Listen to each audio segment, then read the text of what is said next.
E aí, cambada? Esse é o podcast do Regrifo.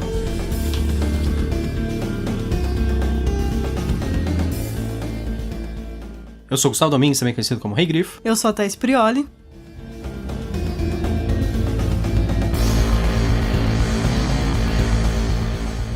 Hoje a gente tá aqui pra falar novamente de Carbono Alterado. Mas dessa vez nós estamos fazendo um Outras Mídias, versão podcast. A gente vai comparar quais as alterações que a gente viu entre o livro e a série. Agora que a gente terminou de assistir a série da Netflix, vocês podem ver o nosso primeiro episódio do Carbono Alterado. A parte 1 é só sobre o livro. A gente vai deixar aí no link pra vocês. Só que aí hoje a gente tá discutindo só as alterações que foram feitas na série em relação ao livro. Vai ser um episódio bem curto esse, porque a gente não vai ficar se estendendo muito. E a partir dessa semana, o episódio principal do Regrifo vai sair sexta-feira. E quando o Parlamento das Corujas voltar, vai começar a sair de terça-feira, porque ficar fazendo 2 episódios por semana tá um pouco complicado pra gente. Agora então, podcast do Regrifo, às sextas-feiras.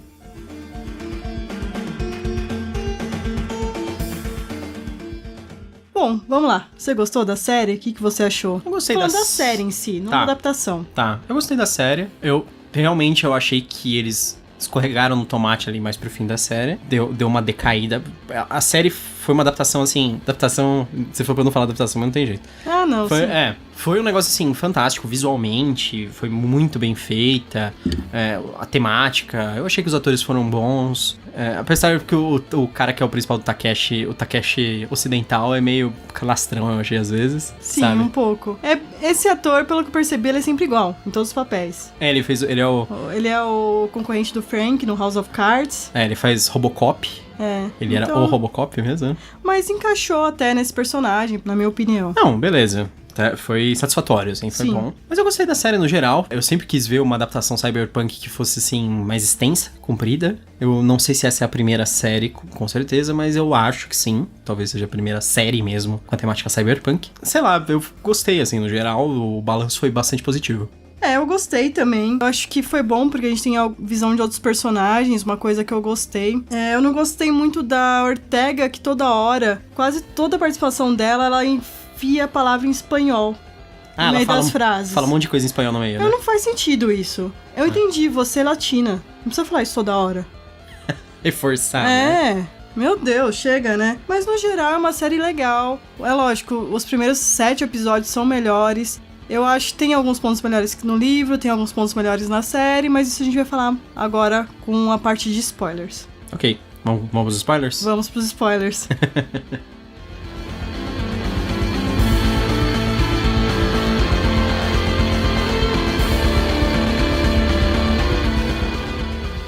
Principais mudanças que tiveram na série em relação ao livro e coisas que me incomodaram. Eu gostei da alteração do hotel, que no livro em português a gente não percebeu, o nome dele é Hendrix em português, mas Hendrix, beleza, né, o nome de um hotel, a gente não faz associação, parece que a temática era do Jimi Hendrix. É que não é muito esfregado a nossa cara, né? A série é um pouco mais óbvia por causa do visual. O hotel se chama The Raven, que é baseado no Edgar Allan Poe. E até a inteligência artificial, ela sempre aparece como Edgar Allan Poe. Sim, é verdade. E o nome dele, todo mundo chama ele de Poe.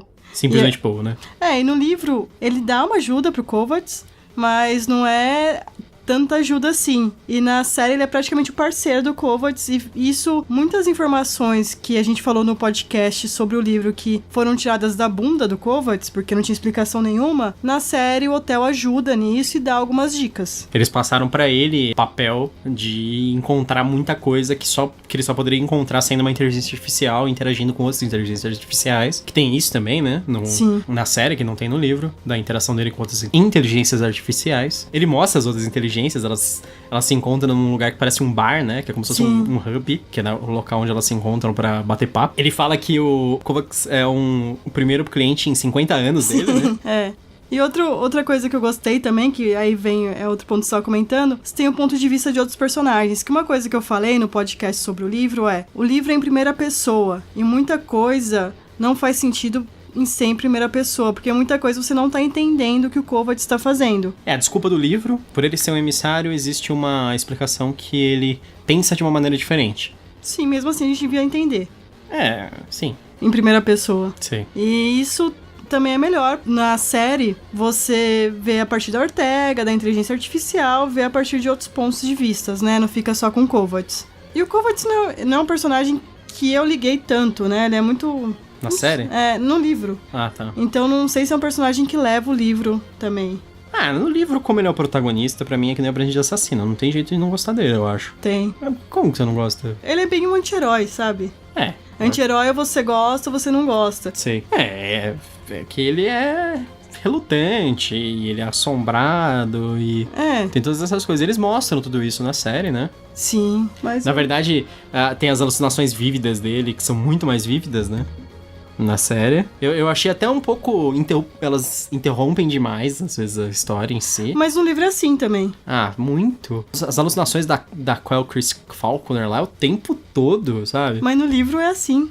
Ah, não percebi tanto no livro. Talvez você estivesse mais imersivo no livro. É, pode ser. Mas é porque na história meio que quebra a história Sim. pra ela aparecer e falar com ele, né? Sempre. Então... E, em geral, no livro é mais um momento de alucinações que ele tá tendo também, que aparecem mais, que são algumas. E nesse aí é quase toda hora também. Mas toda hora ele meio que lembra uma coisa que ela falou pra ele. Ah, aí ela falou tal coisa Sim. pra mim. Não é que ali é ela que aparece falando, né? Não só, além de ele adicionar focos narrativos, que é adicionar outros personagens, outra coisa que ele faz é contar através de flashbacks na história. Sim. No livro, ele não... Como é em primeira pessoa, ele simplesmente conta. Ele fala assim, eu fui um emissário em tal lugar, não sei o quê, eu já estive em tal planeta, em tal cidade, eu cresci em tal lugar. Ele vai te falando diretamente. Mas na série, ao invés de aparecer isso em conversas, ou ele narrando sozinho, eles preferiram trazer flashbacks. Então, existem grandes trechos de flashbacks na série. Tem um episódio inteiro de flashback que eu achei que ia ser um problema, mas não foi. Não, integra bem até, né? Eu gostei até. Apesar de eu não gostar da temática que a gente já vai entrar. Então já fala aí, o que você não gostou? Isso, eu acho que é meu principal problema com a série, foi eles terem mudado a natureza dos emissários. Porque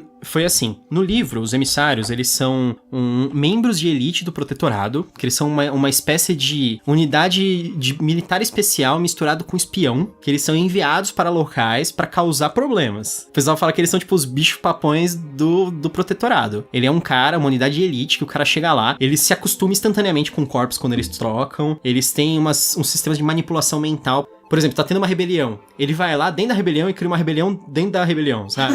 Sim. E coisas assim, pra proteger o protetorado. E seriam os emissários são isso. Eles são unidades extremas de elite de um órgão governamental, do protetorado, da ONU, sabe? E na série eles são os rebeldes, os emissários. Isso. E uma coisa que eu não gostei também foi o plano dos rebeldes, né?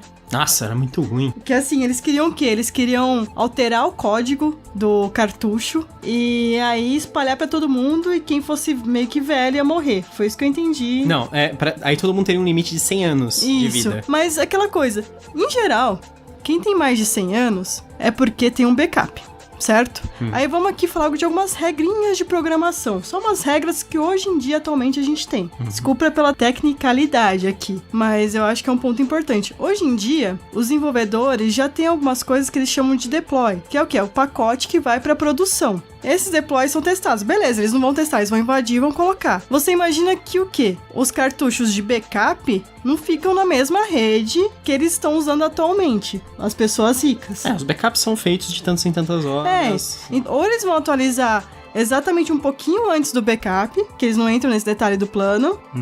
Ou então as pessoas vão ter até 12 horas pra fazer um restore aí, vamos dizer assim, voltar ao código antigo, que é uma coisa que todo mundo já consegue fazer hoje em dia. Então, ou a menos que eles regrediram muito na programação daqui 500 anos, esse plano não funciona.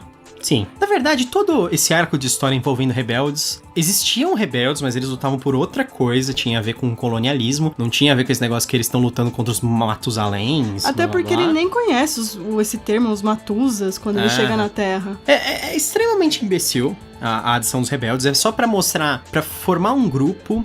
que seria meio, abre aspas, bonzinho, porque rebelde sempre é mostrado como bom ou bonzinho, pra fazer esse personagem principal ter sido parte desse grupo, pra gente empatizar mais com ele, talvez, e pra criar uma história dele diretamente com a Quell Chris Falconer, sendo que não necessariamente ele tem uma relação direta com ela, pelo menos não no primeiro livro.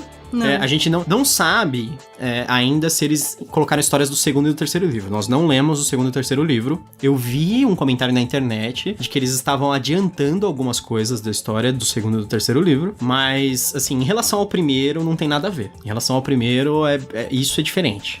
A natureza dos emissários é completamente diferente. Porque qual o sentido de um grupo de rebeldes conseguir treinar o cara de elite mais ferrado do mundo, sabe?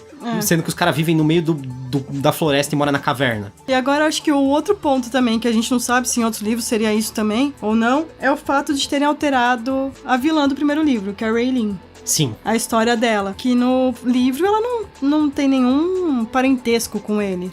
No livro ela conhece ele, ela Sim. é muito mais velha do que ele. Quando ele conhece ela já é velha. Ela era uma chefe do crime no espaço lá, na época que ele tava lá. E aí, quando ele vai pra Terra, ele descobre que agora tem um pé na Terra. Ela tá ganhando dinheiro na Terra e etc. no livro, né? Isso. Na série, eles transformaram ela na irmã dele. Então, eles criaram uma relação pessoal entre os dois. E que ela estaria fazendo toda essa movimentação quase por causa dele, né? Uma boa parte da história. Tipo, ela influencia o Lawrence a trazer ele. Seria ela que quer que trouxesse ele, sendo que no livro não é nada disso. O Lawrence traz porque o cara é um emissário mesmo, sabe? Ela chega a indicar, né, no livro. E até eu fiquei pensando depois no livro se ele não morreu lá onde ele tava, justamente pra ser trazido pra Terra. Porque também no livro não tem esse salto de tempo. No livro ele também não é o último emissário, né? Os emissários existem, eles ainda são uma força especial. Eles não são vastamente utilizados, mas eles ainda são um negócio assim que causam medo em qualquer lugar que eles vão. Então tem isso, tipo, dele causar medo onde ele vai. Tipo, não é porque as pessoas têm medo porque ele é um rebelde maluco. As pessoas têm medo porque ele é um agente do governo terrível, sabe? E na série também a Ortega e ele. A Ortega meio que parece que esqueceu, né, do Riker realmente, que tá ali pelo Kovacs. E não é bem isso. Dá a impressão que ela se apaixonou pelo Kovacs. E aí não é a capa só. Sendo que no livro ele reitera várias vezes que ela só tem aquele negócio com a capa, que é o corpo, né, do Riker.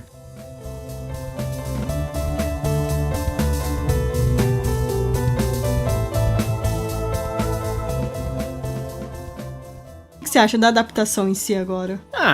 Nenhuma adaptação é fiel. Isso é muito difícil você exigir. Eu entendo algumas mudanças, a motivação, por exemplo, da Raylene, eles que tentarem fazer uma história mais pessoal. Eu não acho nem melhor nem pior, apenas diferente. No caso dos emissários, eles transformarem os emissários num grupo de rebeldes, eu acho pior. Uma decisão que piora a história. Ela tira o valor do Kovacs, o poder especial dele de ser emissário, das habilidades, etc. O que eles deveriam ter consertado em relação ao livro, eles não consertaram, que é dar umas explicações melhores no final, né? Sim, eles tentaram, tanto que eles colocaram a Elizabeth, né? Sei, filha da Ada. Mas eles tentaram colocar ela como a pessoa que a Miriam matou. Pra não ter outra prostituta e mais uma, sabe? Porque no livro é meio confuso essa parte. Eles fecharam mais a história. Eles fecharam mais e fizeram mais certinho. Eles fizeram um overlapping, eles transformaram dois personagens diferentes em um só.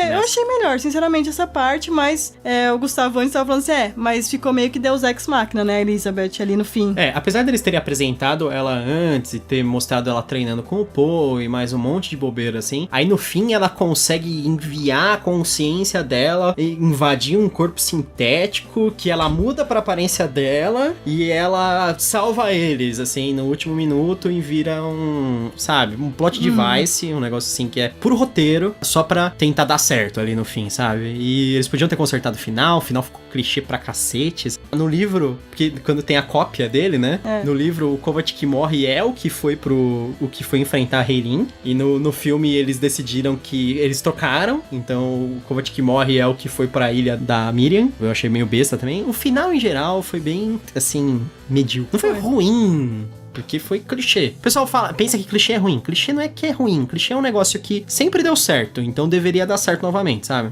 Eu acho que é um problema de algumas séries da Netflix. Os 7 primeiros episódios são muito bons, deveria ter terminado ali. A Netflix tinha que começar a encurtar, né? Fazer um Stranger Things em todos.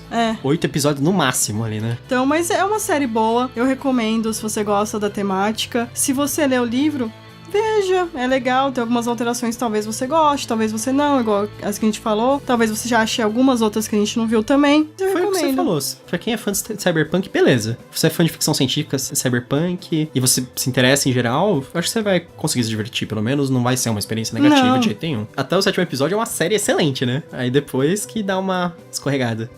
Mas é isso. Essa é a nossa opinião. E vocês, o que vocês acharam? Vocês já viram a série? É isso aí, falem aí. Tchau, tchau. Tchau, até a próxima. E bem-vindos ao Canavial.